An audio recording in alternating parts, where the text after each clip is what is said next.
Bypass बन रहा है, इसको भी आधा बना के रोक रखा है कि उपचुनाव के बाद करेंगे, कहीं ये ना हो 2-4 वोटों का फायदा हो जाए। मौजूद आदरणीय सांसद साहब, आदरणीय पूर्व मंत्री डॉक्टर जितेंद्र सिंह जी, हमारी प्रधान पुष्पा जी, आदरणीय गोकुल जी, हमारे सुशील जी, गफार जी, सुमेर जी, मोर सिंह जी, हमारे पूर्व सरपंच सावित्री जी, लक्ष्मण जी एवं समस्त सम्मानित मंच और यहाँ मौजूद सभी बुजुर्ग और युवा साथियों, आप सबको मेरा सादर नमस्कार। इस बार आप सबके प्यार और आशीर्वाद से कांग्रेस पार्टी ने मुझे अपना प्रत्याशी बनाकर आपके बीच में भेजा है। जब भी पार्टी आदेश करती है, हम आपके बीच में केवल 2 ही चीज लेके आते हैं, एक कांग्रेस की विचारधारा और एक अपने किए हुए काम। इस बार भी केवल इन्हीं 2 मुद्दों पे आपके बीच में आए हैं। जैसा आप जानते हैं, पहले से आप तो बहुत पुराने जुड़े हुए हैं, जैसे आदरणीय डॉक्टर साहब भी बता रहे थे कि आप तो दादाजी के एक सीधा हाथ थे, दायां हाथ की तरह आप थे। आप तो तब से जुड़े हुए हैं। आपके यहाँ विकास कार्यों में कभी ना उन्होंने, कभी ना आदरणीय ब्रजेंद्र ओला जी ने कोई कमी आने दी। हाँ, अब ये जरूर है, चूंकि ये उपचुनाव है, 11 महीने की यहाँ सरकार हो चुकी है भाजपा की, तो कोई भी उपचुनाव होता है वो मौजूदा सरकार का एक मूल्यांकन भी होता है। तो आपको ये भी देखना है कि ये मौजूदा सरकार ने आपके लिए क्या किया। मौजूदा सरकार तो छोड़िए, पिछले 20-25 साल में जो भी 1-2 बार बीजेपी सरकार आई, उन्होंने गांव में, पंचायत में क्या विकास कार्य किया आपको अच्छे से ज्ञात है। आपके यहाँ तो जो ये बाईपास बन रहा है, इसको भी आधा बना के रोक रखा है कि उपचुनाव के बाद करेंगे, कहीं ये ना हो 2-4 वोटों का फायदा हो जाए। जबकि नुकसान किसका हो रहा है? हम सबका हो रहा है, गांव का हो रहा है। तो ये सारी विचार आपको रखने होंगे। अब जो 11 महीने की सरकार है, इसमें पिछले 4 महीने से, जब से ये हुआ है कि यहाँ उपचुनाव होना है, इनके मुख्यमंत्री महीने में 2 बार यहाँ रहते हैं, 4-5 मंत्री यहाँ बैठे रहते हैं। उसके बावजूद भी क्या उन्होंने आपके गांव में, आपकी पंचायत में, या आप झुंझुनू विधानसभा में कहीं भी जाते हैं, आपने कोई भी ठोस कार्य देखा, कोई भी जमीन पे ऐसा देखा कि कोई काम किया हो? जबकि इस समय इनकी पूरा प्रतिष्ठा का प्रश्न है कि झुंझुनू चुनाव कैसे जीतना है।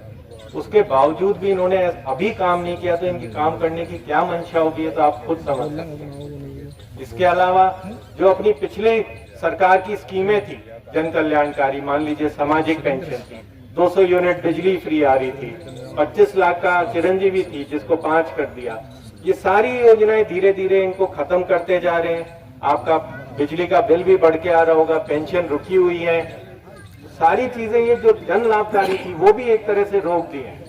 तो ये उपचुनाव में एक तरह से आपके पास ये मौका भी है कि सरकार की थोड़ी सी लगाम खींचिए, इनको याद दिलाइए कि जनता भी यहाँ बैठी है, ताकि ये वापस ये काम जनता पे ध्यान दे, जनता के हितों पे ध्यान दे। तो ये भी आपको एक विचार रखना है। आप सब बहुत पहले से जानते आए हैं, आप जानते हैं कि एक अपन सीधी सरल राजनीति करते हैं, जिसमें केवल ईमानदारी से काम करना है और बिना भेदभाव के और बिना द्वेष के, बिना किसी के बुरा किए अपने को विकास कार्य करना है। मेरा आपसे वादा है, मैं भी इसी राजनीतिक परंपरा में आगे चलूंगा।